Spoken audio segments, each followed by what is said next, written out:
तर आता आपण भाऊंची मुलाखत घेतोय. सर्वात मोठा मुलगा, सर्वात म्हणजे लाडके. तर भाऊ, आईचा स्वभाव लहानपणी कसा होता, आई कशी होती आणि आता कशी? आईचा स्वभाव अतिशय प्रेमळ पहिल्यापासूनच. मन मिळवतो, सगळ्यांचं मन जिंकणार. आईने तुमच्या लहानपणीपासून आणि आतापर्यंत किती कष्ट घेतले, कसं तुम्हाला वाढवलं, तुम्ही पूर्ण बघितलं? भरपूर कष्ट, भरपूर म्हणजे अतिशय. अगदी पणसाचे दरे काढून डोक्यावरनं घेऊन विकण्यापर्यंत एवढे कष्ट. म्हणजे शेतीमध्ये सगळ्यामध्ये भयंकर अतोनात कष्ट. आईने सुरुवातीला जेव्हा गावात आली तेव्हा तिने कशा प्रकारे माणसं जोडली, काय काय केलं? आई गावात हे कार्यक्रम, वेगवेगळे कार्यक्रम व्हायचे. तिने या गावाला संस्कार दाखवले. कुठला कार्यक्रम कसा करायचा, आश्विन ऐतवारचं महत्त्व काय, ते कसे करायचे.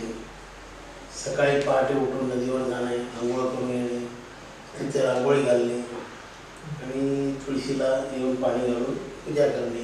असे ही जी लक्ष्मी व्रत जे आहे ना, ते माझ्या आईने चालू केलेलं आहे. जे बोरथड्यात आपल्या वाडीमध्ये या बोरथड्याला हा जो आदर्श घालून दिलेला आहे तो माझ्या आईने. सगळे म्हणजे सणांचं सगळं महत्त्व आहे ते आईला आमच्या विचारावं, ते आजही सांगेल. गावात पहिलं हळदी कुंकवानी व्हायचं. हां, तर आई तिथे भाषणाने द्यायची. हो, भाषण. पहिलं नाटक झालं दशरथ राणे लिखित, काट्यावर गुलाब नाही. राघव त्याने आईला उभं केलं. तिला त्यांना सुमती म्हणता येत होतं. स्वामी बघतेस काय, उभी राहा. आई उभी राहून खणखणीत भाषण दिलं होतं त्यावेळेला. जवळजवळ 35-40 वर्षापूर्वीची गोष्ट आहे. तर तुम्ही एवढी वर्ष राजकारणात आहेत, खूप माणसं आपल्या घरी येऊन येतात आता पण. हो, आईने त्यांचं सर्व पाहुणचाराने भरपूर भरपूर म्हणजे इव्हन टॉप लेवलचे जे मंत्री महोदय, जे नगरविकास मंत्री एका काळचे रवींद्र माने साहेब, ते आमच्या घरी येऊन आईच्या नमस्कार करून गेले, त्यांची सेवा झालेली आहे. आईच्या हातची आटकाची कडी प्यायली आहेत ते रवींद्र माने साहेब, आजही ते हयात आहेत. आणि विधानसभेचे अध्यक्ष दत्ताजी नलावडे साहेब, ते पण या घराला पाय लावून गेले आहेत. आता पण सध्याचे विद्यमान खासदार विनायक राऊत साहेब हे वारंवार आपल्या आईच्या दर्शनाला येतात आणि आईला सांगतात की मला आशीर्वाद द्या, डोक्यावर हात ठेवा आणि आईचे चरणस्पर्श करतात. खासदार विनायक राऊत, विद्यमान आमदार राजन साळी साहेब, ही मंडळी आत्ताच नुकती आमच्या घरी येऊन गेली एक आठवड्यापूर्वी. पहिले आपली एवढी परिस्थिती एवढी चांगली नव्हती घराची, तरी पण माणसं आपल्या इथे येत होती आणि त्यांचा पाहुणचार होता. तर ती आई कसं मॅनेज करायची, कसं म्हणजे कसं की कोणाला तरी बरोबर घेऊन ते जेवण करून लोकांचा पाहुणचार करून त्यांना हसत मुखाने त्यांचं स्वागत करायचे.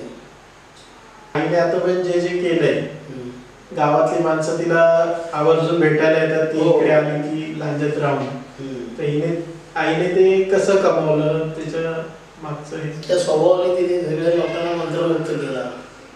आणि ती आलेली जरी कळलं तसं कोण राहत नाही गावात म्हणजे तिला भेटायला आल्याशिवाय. ते तिच्या प्रेमाने आणि तिच्या संस्काराने ते सगळं तिने ते प्रेरित केलेलं आहे. तर आईकडून तुम्हाला कोणते कोणते गुण घ्यायला मिळाले? कोणते? खोटं बोलायचं नाही आणि प्रामाणिकपणा सोडायचा नाही आणि बाणेदारपणा पाहिजे. त्याच्यामुळे मी पण या सामाजिक क्षेत्रात माझ्या आईमुळेच मी या प्रत्येक गोष्टीत पुढे राहिलो. असं आहे, कारण आईच्यामध्येच ते गुण होते. Leadership quality. माणसं जोडायचं, प्रत्येक कार्यक्रमाचं महत्त्व पटवून द्यायचं, कसे करायचे, कार्यक्रमाचं महत्त्व काय, हळदी कुंकू आपण कशासाठी करतो, तिळगुळाचं महत्त्व काय, हे आमची आई पटवून द्यायची लोकांना, स्त्रियांना. तेच तुम्ही पुढे चालू ठेवलं, ती रूढी चालू राहिली. म्हणजे ते आईचे संस्कार आम्ही चालू ठेवले अद्याप समाजसेवेचं व्रत घेऊन. आता तुम्ही ज्या पोझिशनला आहे त्यात आईचा वाटा किती तुम्ही? 100% एकदम. आईचं हे नसेल तर हे होऊच शकत नाही ना. आणि आईला गैर चालत नाही, अजिबात गैर चालत, खोटा चालत नाही, लांडीला वाडी चालत नाही. असं ते तिचं समाधान. आणि आई बरोबरचा तुमचा एखादा किस्सा लहानपणीचा आठवण? लहानपणी भरपूर किस्से. आता किती आम्ही वडवीत राहायचे, रात्र मळणी हाकवायची हरकाची. मग एक दिवस असं आम्ही जाताना एकाने, म्हणजे आमच्याकडे हे नव्हते, दुपारी आम्ही जेवण नव्हतं, तर गऱ्यावरती आम्ही उपास सोडला, म्हणजे राहिलो वडवीत. असं नाचणं लावायचं काम होतं झालं. कित्येक किस्से आहेत, किती सांगणार, भरपूर आहे. आता एवढं 65 वर्षाची कितीतरी किस्से आहेत, कितीतरी अनुभव सांगायला गेलं ते कमीच. भरपूर आहे. तर मी वयाची 65 पुरी केली, त्याच्यामुळे अनुभवच अनुभव ना. असं आहे. आई तुम्ही 6 भावंडांमध्ये आईचं सर्वात लाडकं कोण होतं? ते सगळे सारखेच. ते तिचं बघण्याचा दृष्टिकोन एकच. हां, सगळ्यांना. मग ते मोठा असो, लहान असो, बारका असो, बाबू असो, संतो असो, हलका असो, राजू असो, बाबी असो, ते सगळ्यांना सेम. त्यात काही दुजे भाऊ नाही कुठल्याच गोष्टी. म्हणजे तेच काय, ते बाकी असतील ते पण आलेल्या सुना आहेत त्यांच्या बाबतीत पण, की ही लाडकी ती अशी, असा विषय नाही. हा जो आहे ना, गाडा ओढत नाही, चालवत चालायचं असं. ही तिची प्रेरणा आहे खरी. हे चाललं पाहिजे अखंड सगळं, असं आमच्या आईचे विचार आहेत. मान. तर आईने आतापर्यंत जेवढ्या पिढ्या बघितल्या एवढ्या कोणाच्या नशिबात नाही भेटत, अजिबात नाही. पत्रोंड दिली बघितल्या, लल्लाटी नाही कोणाच्या. किती आता मोजायला पण वेळ नाही, किती नातवंड, किती पतवंड टोटल. अगदी 6 भावंडांची नातवंड पतवंड झाली. आणि त्या सर्वांना सेम प्रेम देणं. हो, सगळ्यांना सारखं प्रेम. त्यात काही हे नाही, फरक नाही. आईसाठी 4 ओळी, एखादं गाणं, कुठल्या 4 ओळी, एखादं गाणं अंगाई. आई आमची गाडी म्हणण्यात विचार होती, तिच्याकडनं म्हणून घेतला तर चालला असता. ती लोकांना गाडीच ऐकायची. चांगली गाणी, चांगली आमची भजनं असं. आईला वाढदिवसाच्या शुभेच्छा द्यायला. हां, आईला आता 90 वर्ष पूर्ण होत आहेत आणि तिने शतायुषी व्हावं आणि ह्या नातवंडा पतवंडामध्ये आयुष्याचा आनंद शेवटच्या क्षणापर्यंत द्यावा, ही सदिच्छा. आम्ही आलोय तुमच्या आत्तेकडे, ताई आत्तेकडे. तिच्याकडून आईबद्दल थोडी माहिती घेऊया. आई लहानपणीपासून कशी होती तुमच्याबरोबर? आई आमची प्रेमळ होती.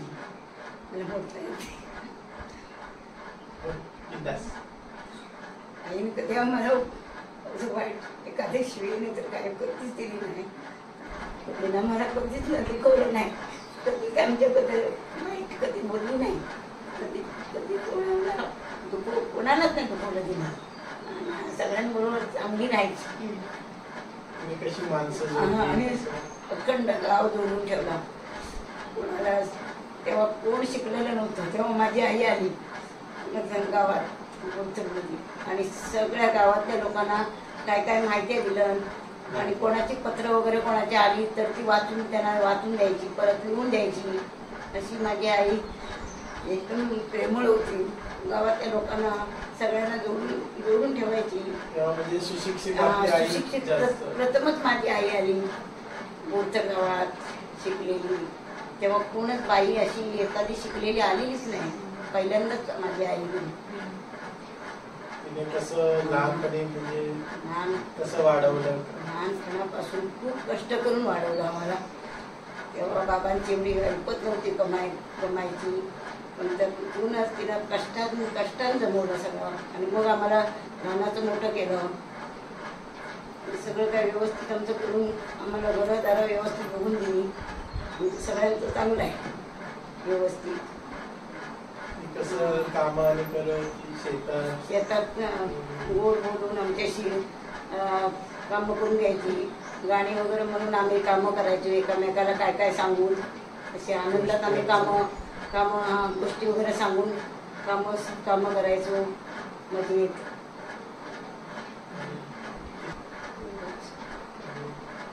तुमच्यात लाडकं कोण होतं? 6 भावंडांमधलं आईचं जास्त लाडकं कोण होतं? लाडका संत्या होता आणि बाबू पण. बाबू लहान ना, आणि बबन काय एवढा जास्त राहिलेला नाही. तो 7वी झाला आणि लगेच मुंबईला गेला. आणि मग मी सुद्धा किती शाळा पूर्ण झाल्यावर 2 वर्षांनंतर बोरतडला गेलो. त्याच्यानंतर काय काय आईबरोबर असं का शेतीवाडीला मदत करायची. नंतर मी क्लासला गेलो, मग झालं लग्न. आलो ते. तुझ्याकडून शुभेच्छा 91व्या वाढदिवसाच्या आईला.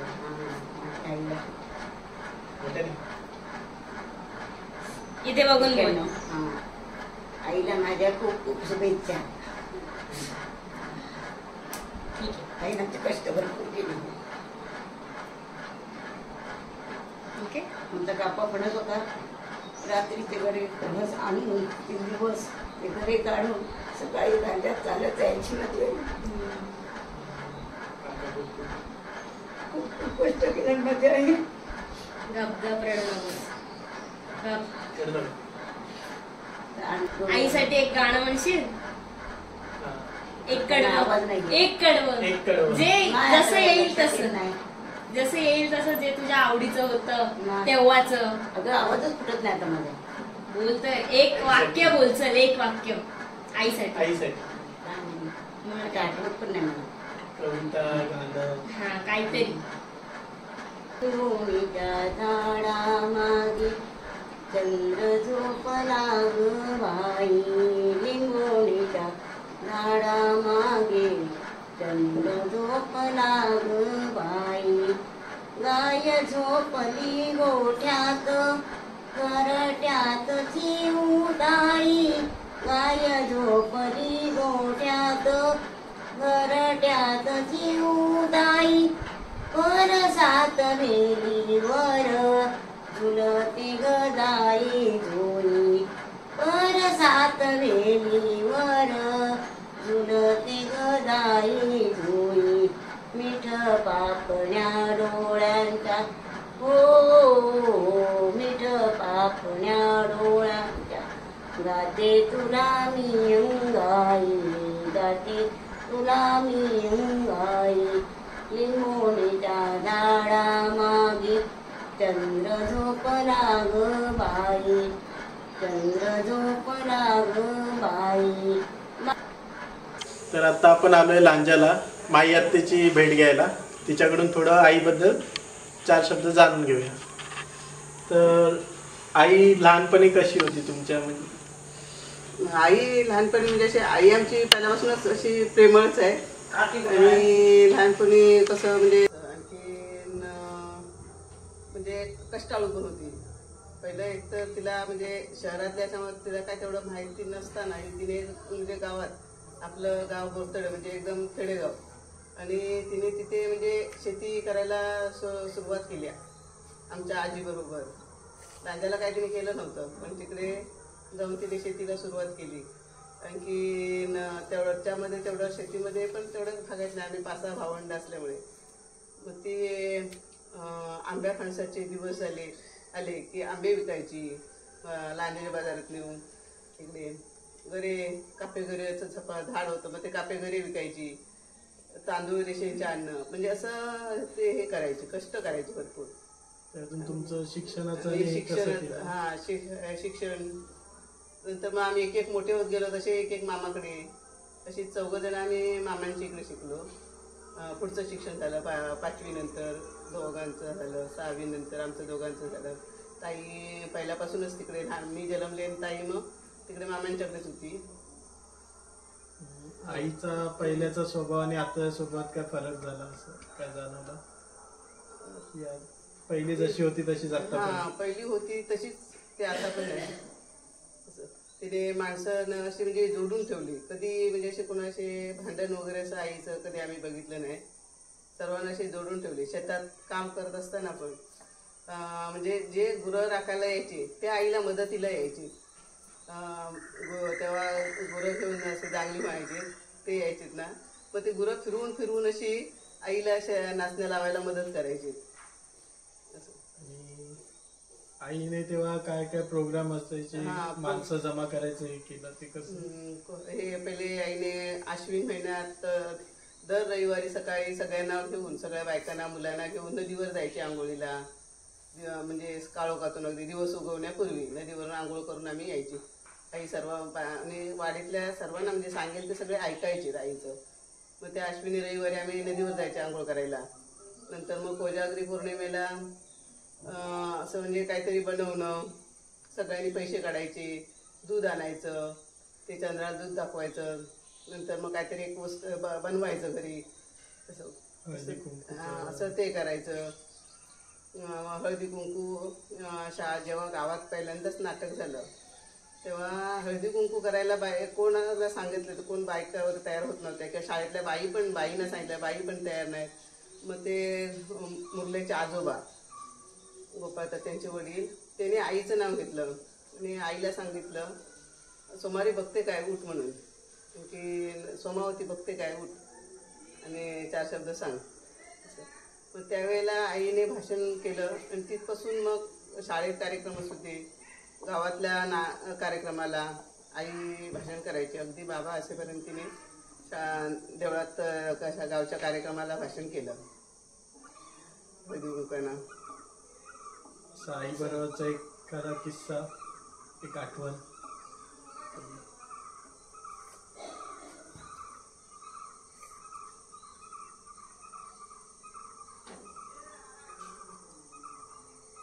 बरोबरची आठवण कुठे गेला असेल बाहेर किंवा घरचीच काय शेतात काम करताना म्हणजे एक वेळेला आम्हाला ते नाचना पेरायचा होता फणून, की भाऊ भजी करायला सांगितली होती आणि भजी आईने केलं नाही म्हणून भाऊ तो शेतात आला नाही. आम्ही तेव्हा खणून शेत करायचे नाचणं वगैरे, आणि ते करायला केलेलं नाही म्हणून भाऊ आला नाही, भजी नाही केलं म्हणून आम्ही तिला जेवढं आम्ही खणलेलं त्या दगडापर्यंत, त्या दगडाला नाव ठेवलं होतं भजीचा दगड असं. आणि शेतात आई कशी गोष्टी वगैरे सांगायची, त्याच्यामुळे माणसं आवडीने यायची आणि आली की ते आईला गोष्टी सांगायची आजूबाजूची. म्हणजे शेतात काम करायला येणारे माणसं जे आम्ही बोलवायची ना मदतीला, मग त्यांना त्या गोष्टी आईच्या आवडायच्यात, त्या गोष्टी सांगायची आणि गोष्टी ऐकत ते कामं म्हणजे अशी भरपूर करायची. अशी पण माणसं अशी माणसं जोडली होती. एक दिवशी आम्ही मळ्याकडच्या शेतात चाललो होतो आणि ते धनगर म्हणून होते, त्याला ठक्या धनगर म्हणून म्हणायचे. आणि ते वडाचं झाड होतं वाड्याकडे जाताना, त्या वड्याच्या झाडाजवळ आम्ही भेटलो. त्यांना आई भेटली. मग आई म्हणते चालली मग तू इकडे चालली मळ्याकडे, मग आता कशा गावाला जाऊ. आई तिथे त्याला जेवण घेऊन चालली होती. मग ते जेवण उघडलं आणि त्याला भाकरी दिली, भाजी भाकरी. तिने भाजी भाकरी खाल्लं आणि त्या अर्ध्या वाटीतून म्हणजे असा परत धनगरवाड्याला परत फिरला. म्हणजे तू नाही आता तर मी कशा जाऊ खाली गावात असं. म्हणजे वाटेतलं म्हणजे घासातला घास आईने म्हणजे असं दिलेलं आहे असं. अर्ध्या रस्त्यातून तो म्हणजे जवळजवळ गावात आलेला माणूस ते अर्धी भाकरी दिल्यावरती भाकरी खाल्लं आणि तिथूनच परत तो धनगरवाड्यात गेला. ठेक्या धनगर म्हणून त्यांना म्हणायचे. आणि ते आशेने अगदी म्हणजे यायचे. म्हणजे अशी तिने माणसं हे केलेली आहे. म्हणजे भरपूर असल्यावर कोणी देतं, पण कमी असताना पण तिने हे केलेलं आहे, दिलेलं आहे. तुमच्या 6 भावंडांमधलं आईचं सर्वात लाडकं कोण होतं? आईचं लाडकं म्हणजे सगळ्यांवरती सारखंच प्रेम, पण जास्त अपेक्षा म्हणजे अशा संतोषच्याकडून होत्या. बाबू कसा होता, मस्तीखोर होता, भाऊ उदया होता, आणि संतोष म्हणजे ह्या होता असं काटकसरी वगैरे किंवा काहीतरी करेल पुढे असं, म्हणजे संतोषच्याकडून असे हे आई बाबांची जास्त अपेक्षा होती नोकरीबद्दल. आईसाठी एक गाणं. किती भाग्याचा पहिला हा पाळणा हो, किती भाग्याचा पहिला हा पाळणा, आम्हा देवाने दिला नजरेना, आम्हा देवाने दिला नजरेना, चिमुकळावे लाल बाळताना हो, किती भाग्याचा पहिला हा पाळणा. आली आली बाळाची मावशी, आली बाळाची मावशी, बया दिसते या भारीच हौशी, बया दिसते या भारीच हौशी, कडी तोडे वाळे शालू भर जरी, कडी तोडे वाळे शालू भर जरी, तिने आणीला चांदीचा पाळणा हो, किती भाग्याचा पहिला हा पाळणा. आज आहे बाळाचे बारशे, आज आहे बाळाचे बारशे, बाहेर नारी आल्या आहे 400, बाहेर नारी आल्या आहे 400, कुणी गोविंद घ्या, कुणी गोपाळ घ्या, कुणी गोविंद घ्या, कुणी गोपाळ घ्या, नाव ठेविले श्रीकृष्ण हरी हो, किती भाग्याचा पहिला हा पाळणा. हा आईचा पाळणा होता. आणि तो पाळणा आता मी म्हणते आईचा आईला तिच्या वाढदिवसाच्या शुभेच्छा. आईची माया आणि दुधावरची साई असं आहे ते. म्हणजे जशी दुधावरची साई घट्ट असते तशी आईची माया ही किती झाली तरी घट्ट असते. तसंच आणि आता मला तर म्हणजे आईची सवय एवढी झाली आहे ना, तर ती नसली तर जमत नाही. म्हणजे असं फॉटवर नाही आहे तर ती मला एकदम चुकल्यासारखं होतं असं. आणि आईला पुढच्या ह्याच्यासाठी माझ्याकडून खूप आयुष्यासाठी खूप खूप शुभेच्छा. आता आपण आलोय आईबद्दल थोडी माहिती घ्यायला. आई कशी होती, तिने काय काय केलंय ते आता आपण पप्पांकडून जाणून घेऊया. तर आई लहानपणी कशी होती तुमच्या? आई सुरुवातीपासूनच प्रेमळ, कष्टाळू, मेहनती, माणसं जोडणारी आणि समाजामध्ये त्या गावामध्ये प्रबोधन करणारी, सर्वांना समावेशक अशी तिची वागणूक होती. आई एका शहरातून या खेडेगावात विवाह करून आली. त्यावेळेला काही लोक बोलली होती की शहरातली पोरगी या ठिकाणी आली आहे, या गावात टिकेल का? परंतु तिने त्याचा कुठलाही शहरातला कुठलाही भाग म्हणजे हे न करता ती या खेडेगावातल्या लोकांशी एकरूप राहिली.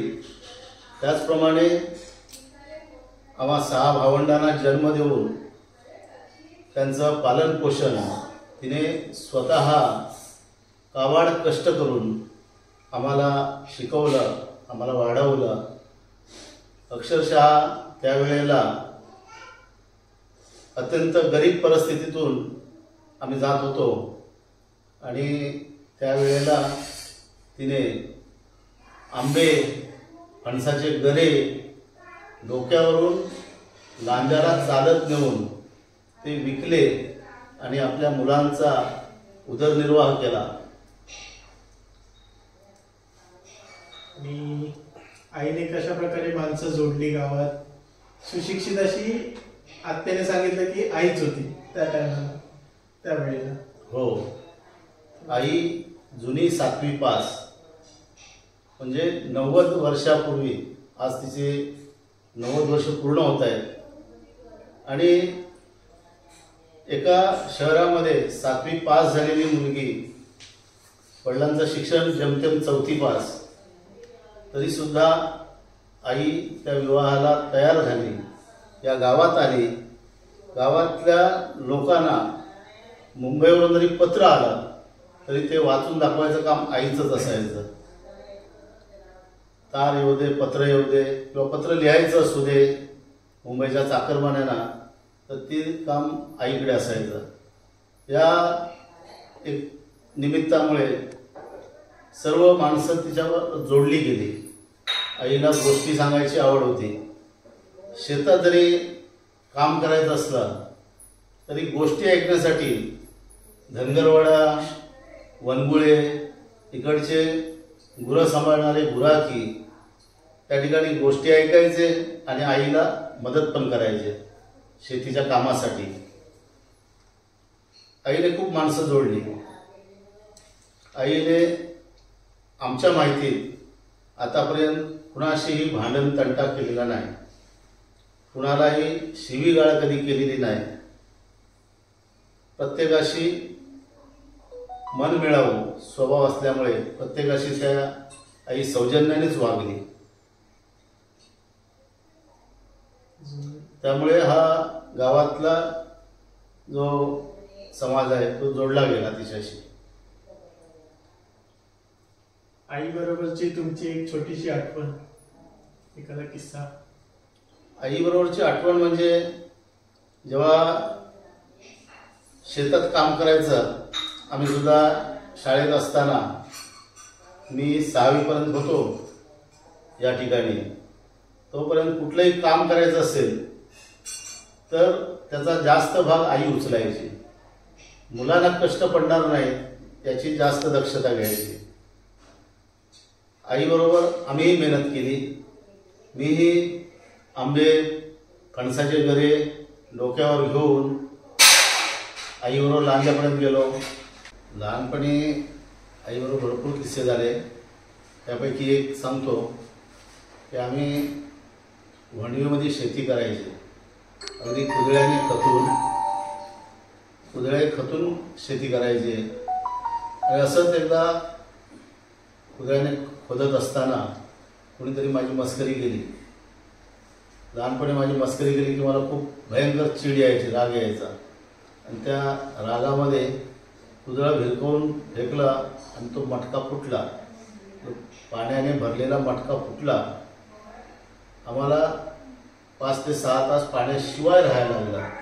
परंतु माझ्यावर आई किंवा माझी भावंड कोणीही चिडली नाही, कोणी वैतागली नाही.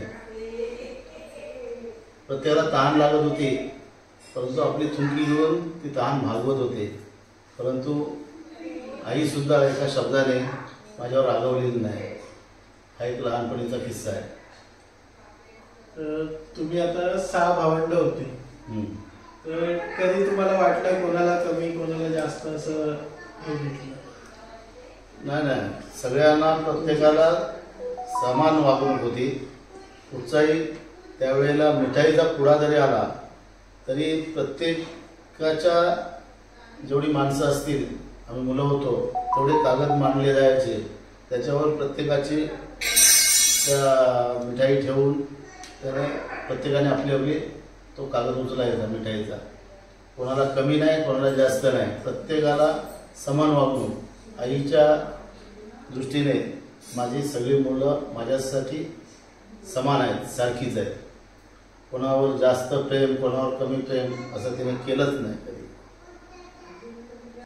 आईच्या दृष्टीने माझी 6 मुलं माझ्यासाठी सारखीच.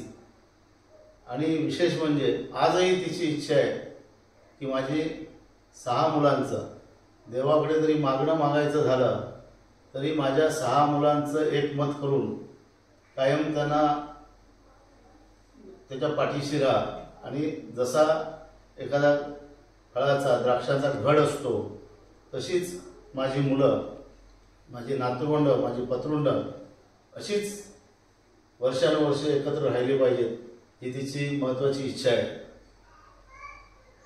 आईची धार्मिक म्हणजे भावना आणि तिने जे केलंय, आता आपण मागे गेलो हरपुड्याला, तर तिकडे जेवढं तिला आता म्हणजे रिस्पेक्ट भेटतो गेल्यावर, जशी माणसं भेटायला येतात तिला सगळं हे करतात, तर त्याच्यासाठी आईने काय काय केलं तेव्हा ती त्या याच्यावर पोचले. आईची धार्मिक भावना तर खूपच आहे. आज जरी बघितला तर ती संत लेवलला पोचलेली आहे. आईचं नामस्मरण अफाट आहे. तिच्या इतकी भक्ती आजच्या काळात करणाऱ्या बायका क्वचितच मिळतील. तिला देवदर्शनाची आवड आहे, धार्मिक कार्याची आवड आहे. स्वर्गीय सीतारामबुवा राणे यांनी तिला हळकुळाचा मार्ग दाखवला. जवळजवळ 30-35 वर्ष त्या ठिकाणी ती अविरत गेली. त्या ठिकाणी सुद्धा तिने आपल्या बुद्धीचा ठसा उमटवला. त्या ठिकाणी सुद्धा तिने प्रबोधन केलं. हळदी कुंकू समारंभ असेल, हळदी कुंकवाच्या दिवशी तिथल्या लोकांना, महिलांना मार्गदर्शन करणं. ज्या वेळेला आपण हरपुड्याला गेलो होतो 4-5 वर्षापूर्वी, त्यावेळेला तुलाही त्याचा अनुभव आला असेल. तिच्या भेटीसाठी, तिच्या दर्शनासाठी लोकांची त्या ठिकाणी रांग लागली होती. यातूनच आपल्याला समजतं. आई गेलेली तिकडे मध्ये जवळजवळ 8-10 वर्षाचा गॅप पडला होता. बाबा आपल्यातून निघून गेल्यानंतर मध्ये 7-8 वर्षाच्या गॅप नंतर माझी इच्छा होती की आईला त्या ठिकाणी पुन्हा घेऊन जावं.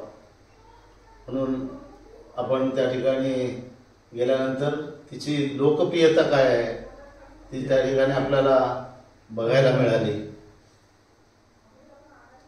दुसरी गोष्ट म्हणजे आई जेव्हा शेतात काम करायची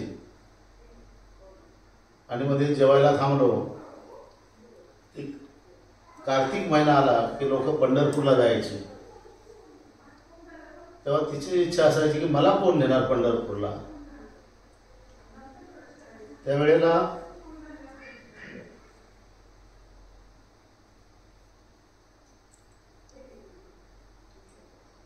मी शब्द दिला होता, मी घेऊन जाईल.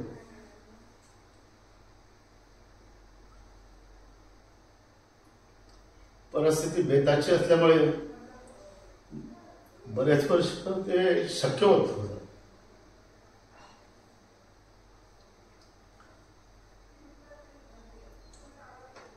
आईच्या 2 इच्छा होत्या, पंढरपूरला जायची आणि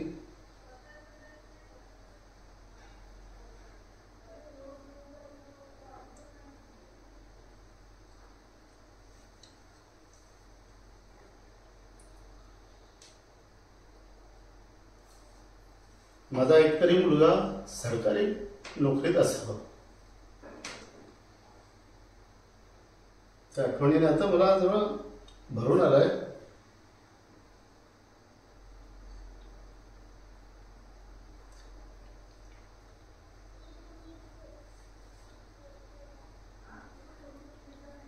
आईच्या 2 इच्छा, एक पंढरपूरला मला कोण नेणार आणि दुसरी इच्छा म्हणजे माझ्या 3 मुलांपैकी एकतरी सरकारी नोकरीत झाला तर मला बरं वाटेल. आणि तिच्या इच्छेप्रमाणे ती इच्छा माझ्याकडूनच पूर्ण झाली. आणि तिची इच्छा होती म्हणूनच ती पूर्ण झाली, नाहीतर काय पूर्ण झाली नसती. कारण मुंबई अग्निशमन दलामध्ये ज्या वेळेला ॲप्लिकेशन केला गेला तो शेवटचा दिवस होता. आणि जे आमचे मोठे बंधू जयप्रकाश राणे यांचे मित्र त्यांना बोलले की तुमच्या भावाची उंची वगैरे कशी आहे? तो म्हणे ठीक आहे, पोलीसमध्ये आहे काय? तर नाही, फायर ब्रिगेडमध्ये आहे. तर भाऊ तसंच घरी आला आणि मी आंघोळ पण केली नव्हती. मग आंघोळ कर आणि आपल्याला जायचं आहे. कुठे? बमखान्यात भरती आहे. तर बमखाना म्हणजे काय सुद्धा मला माहीत नव्हता. मी आंघोळ केली, जुलूम जबरदस्तीने मुंबईत गेलेलो. मी देवाच्या पाया पडतानाच सांगितलं की माझ्या कामाचं होऊ दे नको, कामाचं झालं तर मी मुंबईतच अडकलो. परंतु देवाला काळजी होती आणि आईची इच्छा, त्यामुळे माझं काय चाललं नाही. आम्ही ॲप्लिकेशन केलं, सगळं झालं, भरती झालो. भरती होण्यापूर्वी बरेच अडचणी निर्माण झाल्या. मेडिकलचा कॉल आला, त्याच्या अगोदर मी डबल टायफॉइडने ॲडमिट होतो 8 दिवस हॉस्पिटलला. आणि प्रत्यक्षात मेडिकल झाले. मेडिकल नंतर ट्रेनिंग, खूप ट्रेनिंग हार्ड होतं, पाय सुजायचे. परंतु नजरेसमोर आई यायची.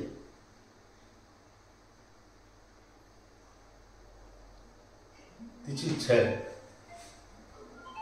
परत धावायचं, परत उभं राहायचं. आणि त्या इच्छेमुळेच मी 6 महिन्याचा ट्रेनिंगचा पिरियड पुरा केला.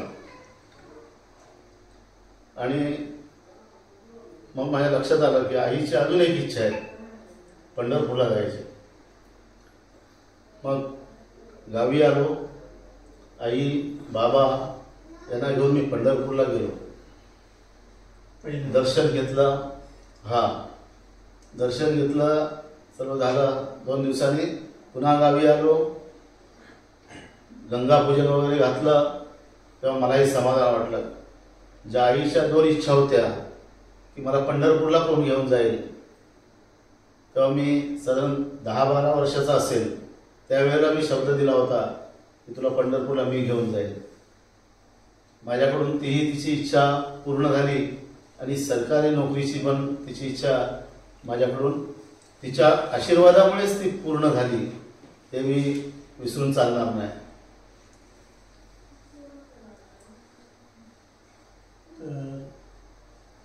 खूप इमोशनल झालं. आता एक गमतीदार प्रश्न. तर तुमच्या 6 भावंडांमध्ये आईचं सर्वात लाडकं कोण होतं? आईला सगळी मुलं समान. मी मगाशी पण सांगितलं की असा लाडका आणि असं काय, आईच्या कोणतीही आई असो तिला सगळी मुलं सारखीच असतात. सगळ्यांवरती अमाप प्रेम करायचे. कुठल्या खायची वस्तू असली तरी तिने एकटीने कधी खाल्ली नाही. मी लांड्याला शिक्षण घेत होतो, पण माझा संतोष अमुक दिवशी येईल ती राखून ठेवायची.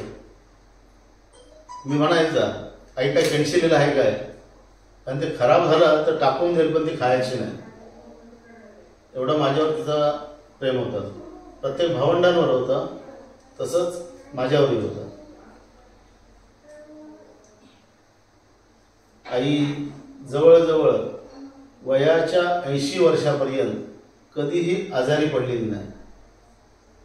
कुठलीही गोळी खाल्लेली नाही, कुठलं औषध प्यायलं नाही, कधी इंजेक्शन घेतलं नाही, कधी डॉक्टरने गेली नाही. आता फक्त वयाच्या 80 वर्षानंतर, म्हणजे आता सध्या 10 वर्ष तिला शारीरिक त्रास होऊ लागले. आता कुठं गोळ्या चालू आहेत. दुसरी गोष्ट म्हणजे पतीची सेवा काय असते हे आईकडूनच शिकावं. वयाच्या 40-45व्या वर्षी बाबांना डायबिटीसची सुरुवात झाली. डायबिटीस इतका फुल होता की हॉस्पिटलला डॉक्टरांनी 2-3 वेळा सांगितलं की पाय काढावा लागेल. आम्ही सांगितलं पाय नाही काढायचं, किती पण खर्च येऊ दे, पण पाय नाही. जखम तिथल्या तिथं अनेक वेळा जखमा झाल्या, अनेक त्रास त्यांना होते. परंतु आईने कधीही कंटाळा केला नाही. त्यांची इतकी सेवा केली की जगाच्या पाठीवर इतकी सेवा करणारी बाई कुठे शोधूनही सापडणार नाही असं मला आजही वाटतंय. खूप सेवा केली, काबाड कष्ट केले, बाबांची सेवा केली. जो जो सांगेल त्या त्या ठिकाणी त्या त्या गावात जाऊन त्यांच्यासाठी उपचारासाठी औषध आणायला गेली. डॉक्टर असो, वैद्य असो, अगदी चालत. त्यावेळेला वाहतुकीची सेवा नव्हती, खूप कमी होती आणि जवळजवळ त्यांची इतकी सेवा केली की त्यांना वयाच्या त्यांच्या 82 वर्षापर्यंत आईने सेवा केली. वयाच्या 82व्या वर्षी बाबा स्वर्गवासी झाले. एकदाही कधी असं दिसलं नाही की आईला कंटाळा आलाय, कामाचा कंटाळा आलाय किंवा त्यांची सेवा करण्याचा कंटाळा आलाय. त्यांची जोडी म्हणजे लक्ष्मीनारायणचा जोडा होता. जिथे जातील तिथे जोडीने, मग ते मुंबईला जायचं असू दे किंवा कुठे नातेवाईकांकडे जायचं असू दे, दोघं एकत्रच जायचे. आईला तिच्या वाढदिवसाच्या शुभेच्छा द्यायला 2 शब्द. आईला आज 90 वर्ष पूर्ण होत आहेत. आज आम्ही या ठिकाणी तिचा 90वा वाढदिवस साजरा करतोय. तिला खूप खूप शुभेच्छा. तिला अजूनही उदंड आणि निरोगी आयुष्य लाभो आणि 100वा वाढदिवस आपण या ठिकाणीच मोठ्या उत्साहात साजरा करण्याचा आम्हाला भाग्य लाभो अशी मी परमेश्वराकडे प्रार्थना करेन. मी आईसाठी 4 ओळी म्हणजे एखादं कविता नाही तर गाणं. आता काय गाणं किंवा कविता मी काय तयार केलेली नाही, परंतु मी खूप श्रीमंत आहे. म्हणतात ना, स्वामी तिन्ही जगाचा आई विना भिकारी. तुला कुठलं दुसरं नाव म्हणजे तुझ्या आई किंवा बाबांनी नाव ठेवलं नव्हतं तरी सोनी बिनी काय सांगितलं? फक्त बाबूचं बाबू आणि बबन, भाऊला बबन, ताईला बाबू आणि माईला राजू, राजस्थानचा राजू आणि संत्या आणि अलका. अलकाला काय वेगळं नाव नव्हतं, बाकी सगळ्यांनी टोपण नाव होतं.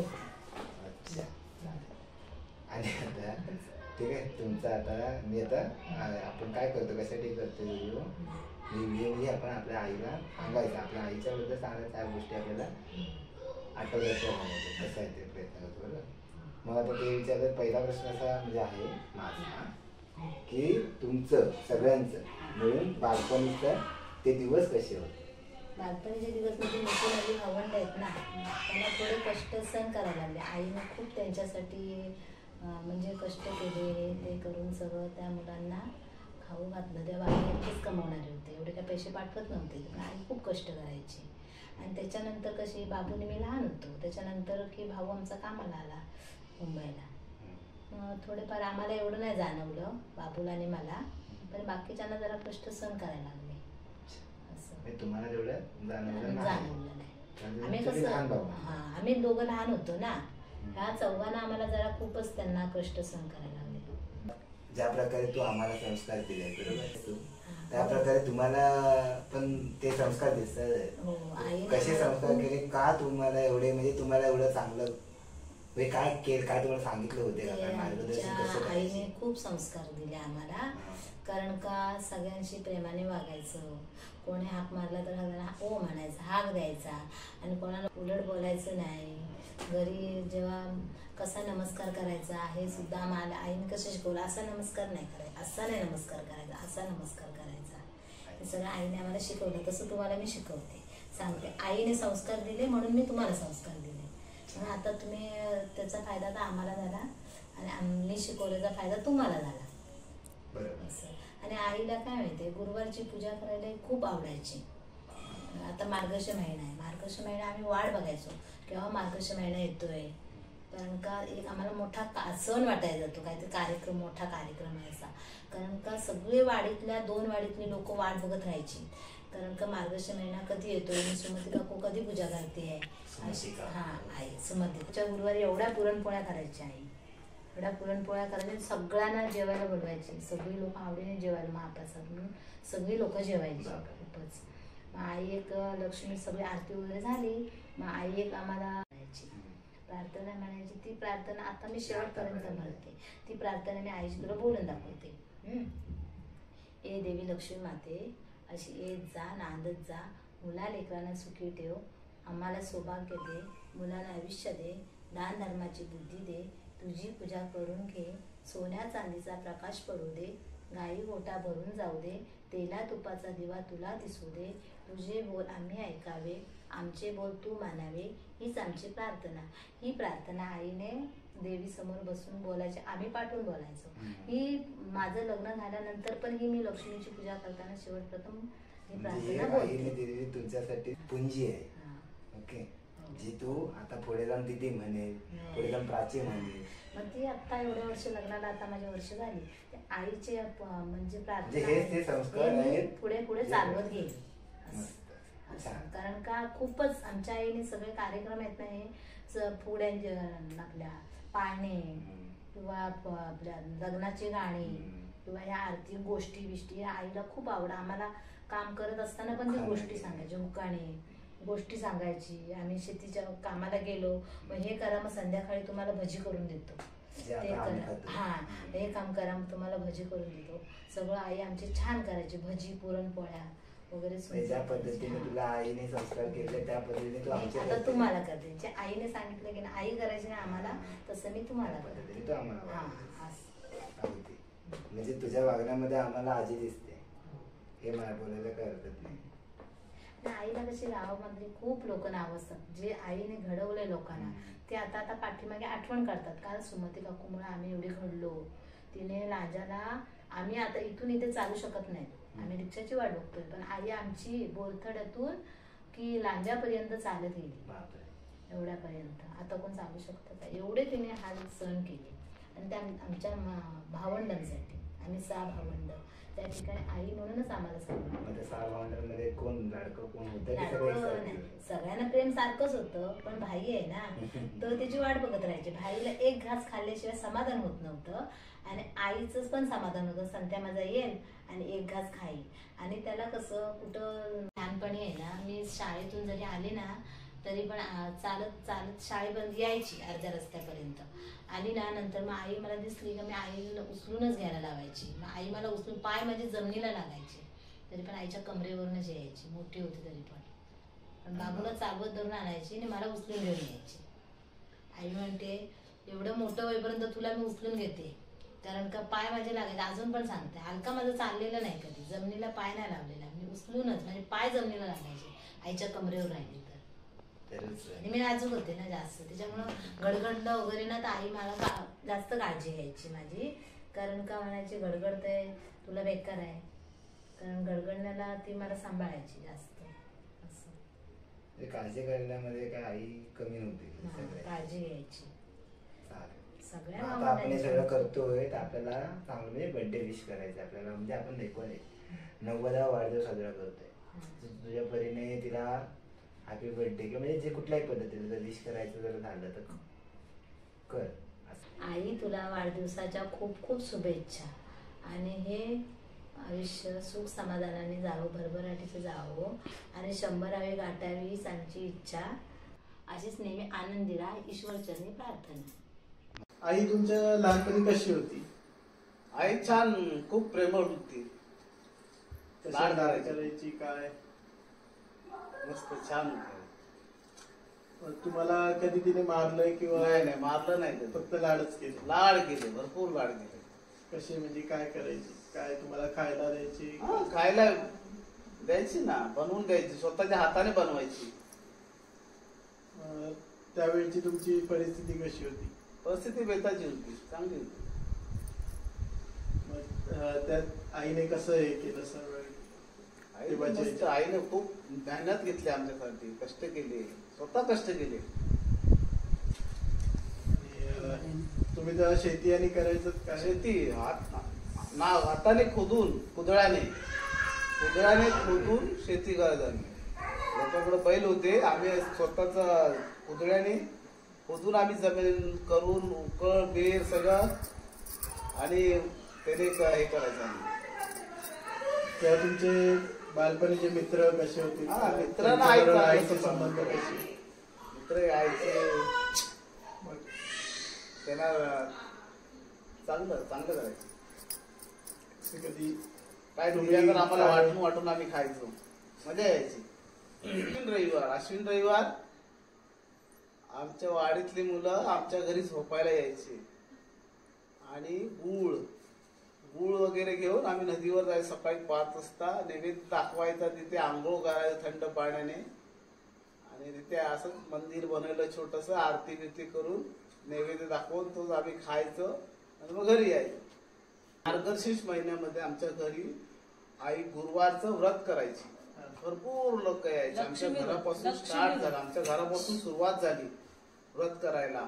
आरती, मग ते व्रत ऐकलं वाचायची आई, मग असं भरपूर लोक यायची आमच्या आईमुळे. आईने माणसं जमा केली, गोळा केली सगळ्यांना. कोणाला उलट नाही बोलली, कोणाशी भांडली नाही, कोणाशी काय नाही, सगळ्यांशी चांगलंच, कोणाशी काय नाही, मस्त सगळ्यांशी मस्त अशी गावात घरात आपल्या. आई बरोबरचा एक तुमचा लहानपणीचा किस्सा? कवल तोडायला आम्ही असंच कवल तोडायचा सीझन होता आणि आम्ही वडीत गेलो होतो. तर मी झाडावर चढण्यात मी एकदम वाटल झाडावर चढलो, कोयती अशी मारल्याबरोबर पायाची नळी तुटली झाडावरती. मी झाडावरून खाली उतरलो, रक्त असं पूर्ण जात होतं. मग आईने बघितलं, आई घाबरली एकदम आणि मग ते पाला काढला, असा पानाचा कसला तरी लावला, पदराचं हे काढला टोकड आणि बांधला घट्ट, रक्त थांबलं. दुपारचा टाइम होता ना. आईची काळजी तर खूप, आईची हालत खराब झाली भरपूर. आई भरपूर घाबरली होती.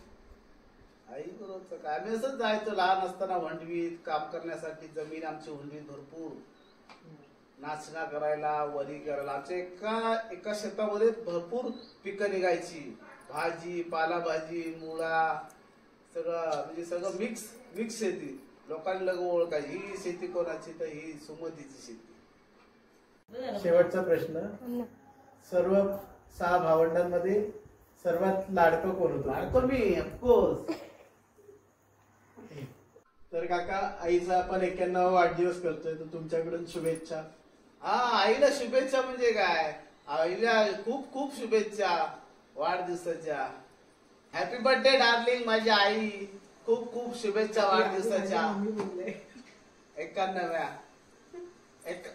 है ना? 91. तर इथे आपले सर्वांचे इंटरव्ह्यू घेऊन झालेले आहेत आणि आता आपण पुढचा कार्यक्रम एन्जॉय करूया. बस. गणपती बाप्पा मोरया.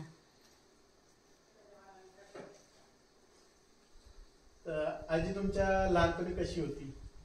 आजी म्हणजे आई माझी प्रेमळ होती, खूप छान छान गोष्टी सांगायची,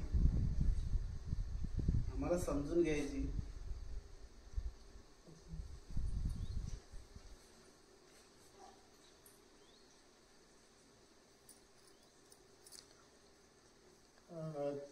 तुम्हाला आई तेव्हा लहानपणी मारायची का, की फक्त लाडच करायची? लाड करायची, खूप लाड करायची. कधी खाऊ आणायची, नांद्याला जाऊन खाऊ घेऊन यायची, चणे घेऊन यायची. आम्ही वाट बघायचो टेंबलीच्या वाटेला, आई दिसते का, कधी येते.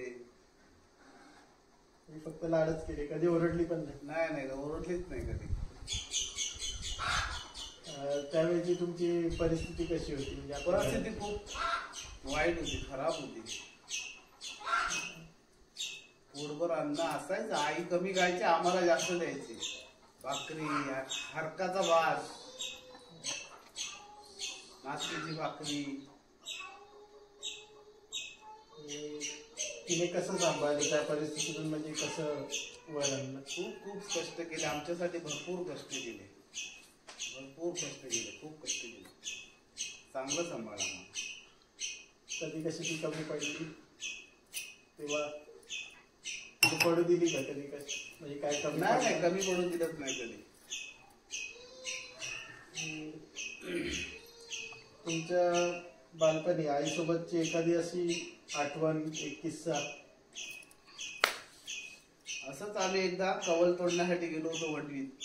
झाडावर चढलो होतो आणि झाड तोडता तोडता कोयती अशी सटकली आणि माझ्या पायावरती ते लागले. अजून पण खून आहे आणि आईला खूप त्रास झाला. मला कमी झाला, माझ्यापेक्षा आईला जास्त झाला. आईने काय केलं? आईने ते पानाचा एका किस काढला आणि ते बांधला कपड्याने, रक्त थांबलं. तुमच्या भावंडांमध्ये, 6 भावंडांमध्ये सर्वात लाडकं कोण होतं? तुम्ही प्रश्न